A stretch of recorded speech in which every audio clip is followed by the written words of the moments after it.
So, a viewer from the UK by the name of Adam Meek, hi Adam, he requested me to make a gluten free and vegan Bakewell Tart. Well, actually, he said, can you make a veganized version of a Bakewell Tart? But since this is a channel that does gluten free and vegan, I decided to do a gluten free and vegan Bakewell Tart. But let's start off with the fact that before this request, I had never heard of a Bakewell tart. I have no idea what it is. I didn't know what to do with it. I didn't know what it was to taste like. I had no idea. And then I learned other things in this adventure. I'll explain. So, looking this up on Wikipedia, a Bakewell tart is a traditional British dessert originating from the town of Bakewell in England. It consists of a short crust pastry shell filled with layers of jam and, I'll hold on saying this word, a sweet almond flavored custard. I'll tell you more about this, the name of this custard, topped with flaked almonds. So, the name of the almond custard that goes within a Bakewell tart is frangipane. So, that's the French pronunciation, frangipane. And it depends on where you're from because there's various pronunciations. Martha Stewart, when you hear her talk about it in her cooking shows, she says frangipane, which sounds Italian. But I was curious to hear how people in the UK pronounce it. So I'm taking a look here. Let's see. Frangipane. Frangipane. Frangipane. Frangipane. Well, this is from the Cambridge Dictionary. Let's see what they say that people in the US say about frangipane. Frangipane. Frangipane. Frangipane. But as we know in the United States, there's so many different accents here. Let's imagine you're asking somebody in Texas. I bet it's frangipane. Frangipane. Yeah, I like that frangipane. Or how about we ask somebody in maybe the Bronx, New York? It's frangipane. Frangipane. Frangipane. Anyway, I think I'll say frangipane. So here's the real challenge of making a gluten-free and vegan Bakewell tart. The Bakewell tart has uses a lot of egg and butter. So being vegan, we're not going to use any eggs. So I had to find some way to create that same. There's somewhat of a not a pillowy but a soft custardy interior without using eggs. And I looked at various recipes. There's definitely a few vegan recipes out there for Bakewell tarts. In fact, there are some gluten free and vegan. I looked at all of these creators I love. I looked at the Happy Pear Brothers, and they have a gluten free and vegan Bakewell tart. I looked at Bosch, and they have an awesome vegan Bakewell tart, but theirs is not gluten free. But I ended up looking at a creator who is called the Loopy Whisk, and I think she's in Australia. And I followed her recipe to some degree with some modifications. Hers is only vegan. I've taken that and reworked it to make it gluten free and vegan. I also have learned this is a somewhat of a British comfort food, a childhood favorite by many. And in fact, Adam Meek, when he asked me to make it, said that the notion of a Bakewell tart conjures uh, warm notions of childhood and eating this beloved dessert. Another note I want to make is that traditionally Bakewell tarts use it does have a jam filling, and traditionally, the jam is a raspberry or strawberry jam. And I wanted to use a seedless jam, and the only seedless jam I could find was a blackberry jam. But I happen to love blackberries, so it's going to have a blackberry jam. But you can use any jam that you like or any flavor. You probably could even use like a lemon custard if you like. Maybe chocolate would work, but that might be some sort of a blasphemy here. I think we're supposed to stick to some type of fruit, either jam or even maybe a fruit custard. Let's get on to making this Bakewell tart. I made my Bakewell tart in a 10-inch tart pan, so keep that in mind when I give you measurements for the ingredients. For the crust, I used 1 1/4 cup all-purpose gluten-free flour containing xanthan gum. That was King Arthur's measure for measure. I also used 1/2 cup of almond flour, 1/3 cup of powdered sugar, 7 tablespoons of Miyoko salted vegan butter, and then I ended up using quite a bit of water. I think I used 3 tablespoons, but you want to set aside some cold water. Start by whisking together the all-purpose gluten-free flour and the icing sugar or the powdered sugar and the almond flour. Then to this dry mixture, add the 7 tablespoons of salted vegan butter. And you could start off by crumbling it into the flour, but it works best if you just get in there with your hands and start mixing it into the flour and squeezing it as you mix and creating crumbles.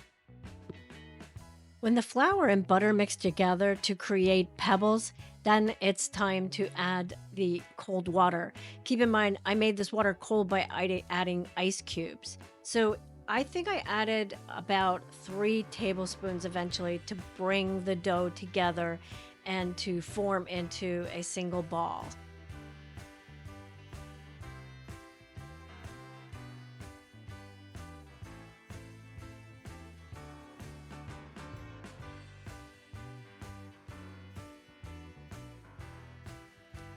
I then placed the giant dough ball into the 10-inch tart pan, and I pressed it down in the middle with using my palms, and I just would press from the center of the dough and push slightly outwards to bring it to the edge of the tart pan.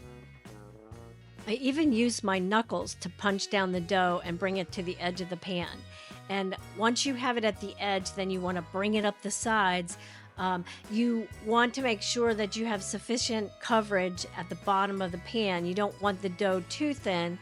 I'd say you want it about at a minimum no lower than an eighth of an inch, and then bring it up on the sides, and you want the sides slightly thicker.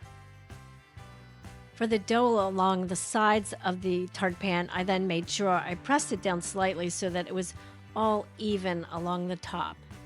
I then cooled the tart shell in the refrigerator for 15 minutes.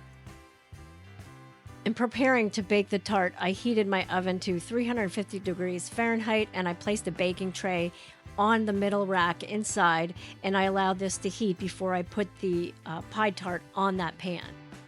After the tart crust was finished chilling in the refrigerator for 15 minutes, I then took a fork and I poked holes in the bottom. This is to prevent bubbles from forming when the crust bakes. We're going to blind bake it. That means we bake it before putting in the filling. I then crumpled up a large piece of parchment paper, and then I took that and I spread it onto the bottom of the pie shell. And then I added, you need a weight here. So I have these baking beans that I've been using for years. In place of dried beans, you can use rice, or you may even have pie weights that you can use. I then placed the tart into the oven on top of the baking pan, and I baked it for 15 minutes.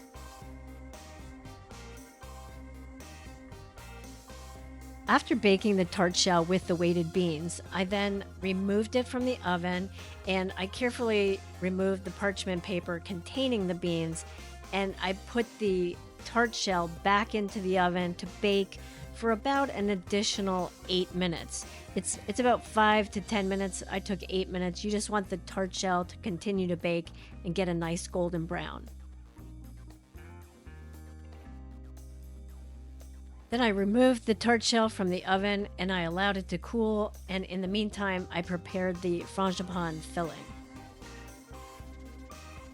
For the dry ingredients for the frangipane, I used 2/3 cup of all-purpose gluten-free flour. I used the measure for measure by King Arthur, and 1 1/4 teaspoon of baking powder. I actually upped that to 1/2 teaspoon rather, and 1/4 teaspoon salt, and then I used 1 3/4 cups of almond flour. Also granulated sugar, 1/4 cup with 3 additional tablespoons. For the wet ingredients, I used it was 7 tablespoons of Miyoko's salted butter and 1 teaspoon each of vanilla extract and almond extract, and 6 tablespoons of Nature's Charm sweetened condensed coconut milk. I also used jam. In a medium sized bowl, I whisked together the almond flour, the all purpose gluten free flour, the salt, and the baking soda. In a separate stand mixer, I creamed together the vegan salted butter and the sugar.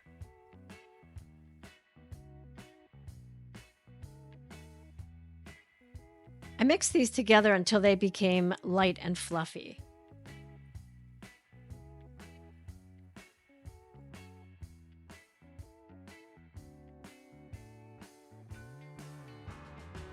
I then added 1 teaspoon of vanilla extract to the butter and sugar, and I blended that in.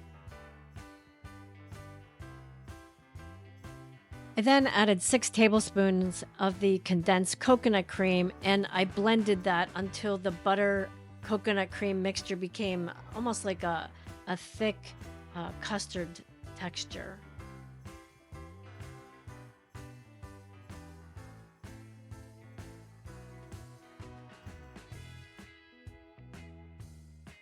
I then added the dry ingredients and I blended those into the butter and coconut cream mixture.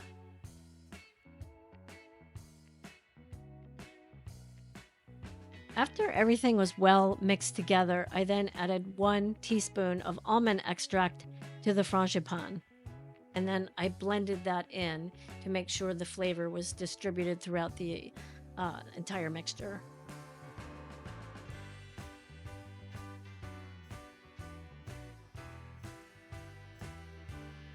I then added about 6, maybe 7 tablespoons of the blackberry jam to the bottom of the tart, and I used the back of a spoon to smooth it out and cover the entire tart bottom.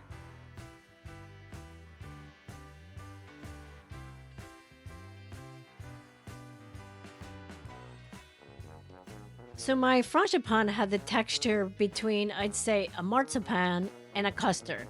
So I was able to take large dollops of that and spread it throughout the top of the tart shell.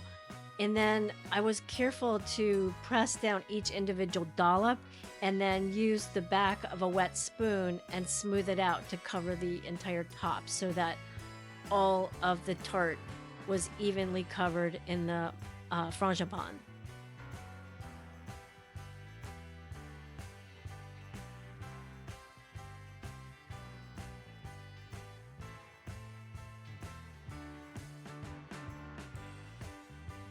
I then took about 1 cup of shaved almonds and I distributed those throughout the top of the tart and made sure that the entire tart was covered with almond shavings.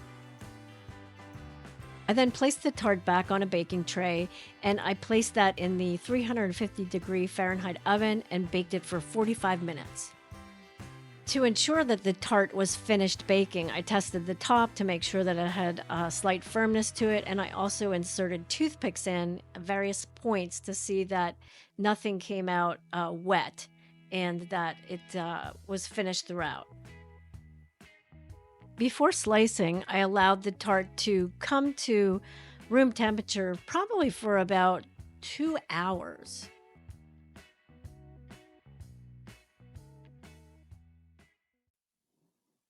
I'm not sure why, but a lot of British food content creators like to show how sturdy the Bakewell tart is. They pick it up and show you how stiff and structured the tart is. And I'll show you mine. I've already cut it, but look at that. Look at the edge. And it certainly is sturdy. You can pick it up, a whole slice. Oops, pick it up and show it around. I guess if you wanted to liken this to British sailing vessels. You could say it's more like the SS Great Britain as opposed to the RMS Titanic. Okay, do you want to know something I just learned? The third Wednesday in June is National Bakewell Tart Day. This holiday was just established in 2024, and I'm filming this at the beginning of June in 2025. Adam, this was fate. I was supposed to make a Bakewell tart. I was supposed to tell the world that it is possible to eat a vegan and gluten-free Bakewell tart. Thank you, Adam. So let's give this little sweetie a taste. Look at her. She's so beautiful. I mean, look at this thick crust. And look inside. There's a layer of, it's kind of like a mixture between a cake and a custard. It does look slightly like a marzipan. And then you see the nice layer of jam below. It's a blackberry jam. And then the crust below. The crust is an almond and shortbread crust, but uh, it has a nice buttery taste. All right, I tasted it before this, but I'm going to taste it here for you. So here we go.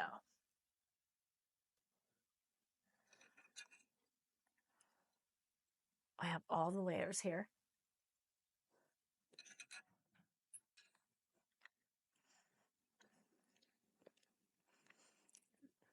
Mm, mm, mm. So the crust tastes like a buttery shortbread crust, and then the jam adds a nice level of sweetness. And the frangipan is the mixture between, like I said, it's like a baked cake custard. It's gooey, but it's also slightly cake-like. And then, of course, the almonds on top add a nice crunch. This is my type of tart pie. It's not a pie, I know that. It's a tart. This is my kind of dessert because I just love buttery, fruity desserts. This is just delicious. It's nice with a cup of tea. I had to have a cup of tea. So I'm going to finish enjoying this. And I'm going to end by saying thank you to Adam. I'm so appreciative of you giving me this challenge. I've learned so much. I've learned about frangipan. I've learned what a Bakewell tart is. I learned that you don't need eggs or dairy to make such a wonderful creation. And again, thank you. And to other viewers, please, like Adam, if you have a favorite dish, meal, recipe that you would like converted to a gluten-free and vegan recipe, let me know in the comments. Also, let me know if you try this Bakewell tart recipe and let me know how you like to make your variations of Bakewell tart if you do make them.